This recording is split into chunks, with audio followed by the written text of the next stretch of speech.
இன்னைக்கு வெரைட்டியான ஒரு ஸ்நாக் ரெசிபி பண்ண போகிறேன். இது குக்கு கோமாளியில் ஆண்டி பண்ண ரெசிபி. இந்த சுவையான ஃபிஷ் போண்டா எப்படி செய்கிறதுன்னு இந்த வீடியோவில் பார்க்கலாம். ஃபஸ்ட்டு ஃபிஷ் நல்லா வேக வச்சிடலாம். நான் இன்றைக்கி 200 கிராம் ஃபிஷ் எடுத்திருக்கேன். இதில் 1/4 டீஸ்பூன் மஞ்சள் பொடி, தேவையான அளவு உப்பும் தண்ணியும் சேர்த்து ஃபிஷ் நல்லா வேக வச்சிடலாம். மீன் வேக வைக்கும்போது குக்கரில் 2 மீடியம் சைஸ் உருளைக்கிழங்கு நல்லா வேக வச்சு மசிச்சு எடுத்துக்கோங்க. மீன் இந்த மாதிரி தண்ணியெல்லாம் வற்றி நல்லா வெந்ததுக்கப்புறம் இது ஆஃப் பண்ணி நல்லா ஆறுனதுக்கப்புறம் சின்ன சின்ன பீஸாக கட் பண்ணி நல்லா மசிச்சு எடுக்கலாம். அடுத்தது இதுக்கு தேவையான மசாலா ரெடி பண்ணுறதுக்காக ஒரு கடாயில் கொஞ்சமாக எண்ணெய் சூடு பண்ண வச்சுருக்கேன். எண்ணெய் சூடானதும் இதில் சின்னதாக கட் பண்ண ஒரு பெரிய வெங்காயம் சேர்த்து வதக்கலாம். நம்ம சேனலில் இதுக்கு முன்னாடி சிக்கன் போண்டா ரெசிபி பண்ணியிருக்கேன். அந்த வீடியோ நீங்கள் இன்னும் பார்க்கலனா அதோட லிங்க் டிஸ்கிரிப்ஷனில் இருக்குது. மறக்காமல் அந்த ரெசிபியும் போய் பாருங்கள். வெங்காயம் கொஞ்சம் வதங்கி சாஃப்டானதும் இதில் 1/2 டீஸ்பூன் இஞ்சி பூண்டு பேஸ்ட், சின்னதாக கட் பண்ண 2 பச்சை மிளகாய், கொஞ்சம் கறிவேப்பிலையும் சேர்த்து வதக்கிக்கோங்க. வெங்காயம் இந்த மாதிரி நல்லா வதங்கினதும் இதில் 1/2 டீஸ்பூன் மிளகாய் பொடி, 1/2 டீஸ்பூன் மல்லிப்பொடி, 1/4 டீஸ்பூன் கரம் மசாலா சேர்த்து அந்த மல்லிப்பொடி மிளகாய் பொடி பச்சை வாசனை போகிற வரைக்கும் கொஞ்சம் நேரம் வதக்கலாம். பச்சை வாசனைலாம் போனதுக்கப்புறம் நம்ம வேக வச்ச மீன் நல்லா மசிச்சதுக்கப்புறம் இதில் சேர்த்து ஒரு 5 நிமிஷம் லோ ஃப்ளேமில் வதக்கலாம். மீன் நல்லா வதங்கி அந்த பச்சை வாசனைலாம் போய் கொஞ்சம் ட்ரை ஆனதுக்கப்புறம் நம்ம மசிச்சு வச்சுருந்த உருளைக்கிழங்கு இதில் சேர்த்து நல்லா மிக்ஸ் பண்ணலாம்.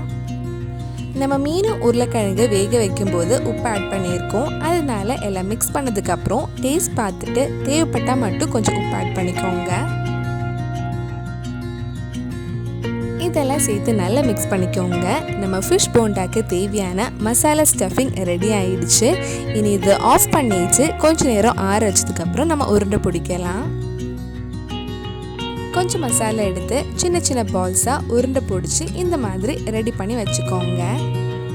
நம்ம சேனலில் இதுக்கு முன்னாடி நிறைய ஃபிஷ் ரெசிபி, ஸ்நாக் ரெசிபி, குக்கு கோமாளி ரெசிபிஸ் எல்லாம் பண்ணியிருக்கேன். அதோட வீடியோஸ் எல்லாம் நீங்கள் பார்க்கலனா அதோட லிங்கும் கீழே டிஸ்கிரிப்ஷனில் இருக்குது. இந்த மாதிரி எல்லாமே அழகாக உருண்டை பிடிச்சதுக்கப்புறம் நம்ம கடலை மாவில் கோட் பண்ணி ஃப்ரை பண்ணி எடுக்கலாம். மாவு ரெடி பண்ணுறதுக்காக ஒரு பவுலில் 4 டேபிள் ஸ்பூன் கடலை மாவு எடுத்திருக்கேன். இது கூட 1 டேபிள் ஸ்பூன் அரிசி மாவு, கொஞ்சமாக உப்பு, 1/2 டீஸ்பூன் மிளகாய் பொடி சேர்த்து ஒரு வாட்டி நல்லா மிக்ஸ் பண்ணதுக்கப்புறம் கொஞ்சம் கொஞ்சமாக தண்ணி ஊற்றி மாவு ரெடி பண்ணலாம். மாவு ரொம்ப தண்ணியாகவும் இருக்கக்கூடாது, ரொம்ப கெட்டியாகவும் இருக்கக்கூடாது. இந்த ஒரு கன்சிஸ்டன்சியில் ரெடி பண்ணிக்கோங்க. இனி இது ஃப்ரை பண்ணுறதுக்காக ஒரு கடாயில் எண்ணெய் சூடு பண்ண வச்சுருக்கேன். எண்ணெய் சூடானதும் இதில் கொஞ்சம் கொஞ்சமாக போட்டு ஃப்ரை பண்ணி எடுக்கலாம். எண்ணெய் சூடாகிடுச்சு. இனி நம்ம ரெடி பண்ண மசாலா பால்ஸ் இந்த கடலை மாவில் டிப் பண்ணி லைட்டாக ஃப்ரை பண்ணி எடுக்கலாம்.